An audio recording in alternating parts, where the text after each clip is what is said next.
Hello everybody, Hockey Guy here again for OutstandingPoker.com, and a little bit different type of video here today that I put together, and hopefully it'll be useful for folks out there.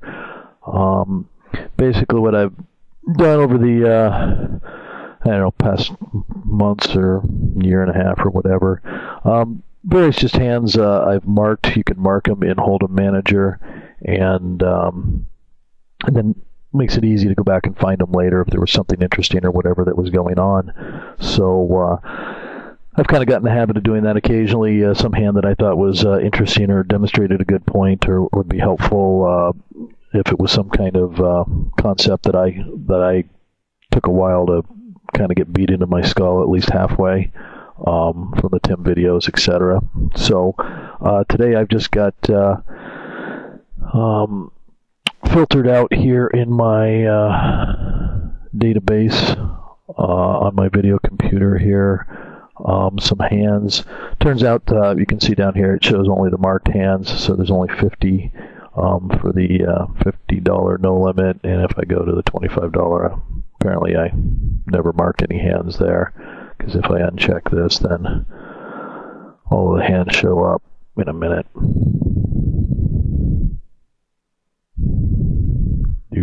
Do.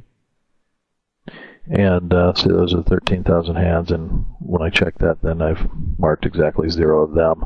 But anyhow, don't want to get too bogged down in that. That's just kind of an easy way for you to be able to study some of your plays, because when you're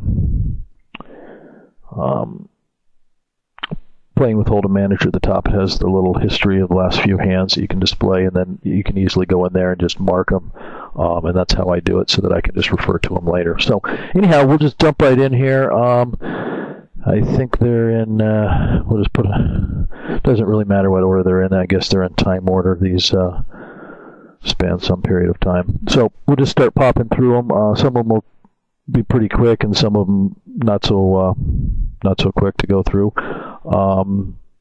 Here we just have a case of not really in love with that limp there, but old habits hard to break. I'm just going to, the guy could have any 2 cards here. Once he checks behind, I just bet the pot, and that works pretty reliably even against a total tool station like this this guy MZ. So and that's just a case of letting your opponent give you information.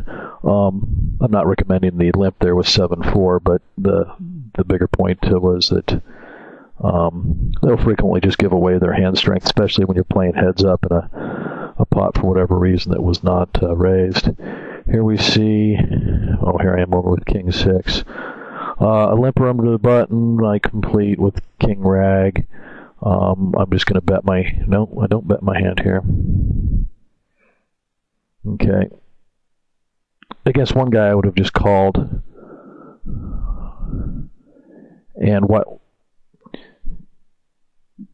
I'm not in love, of course, with the 3rd diamond there, but I don't want it checked behind me to somebody, with an 8 of diamonds or something. If they had, it's hard to see how they would have something goofy like that, but maybe they had an ace and then an 8 of diamonds or something that they decided to try to spike an overcard or something. You'll see all kinds of goofy crap going on.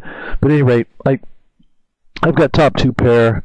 I'm not thinking that anybody else, I'm not thinking they're having a set or it would have got raised. I'm not thinking that the King Queen is out. And so I'm just going to bet. I bet about half pot here.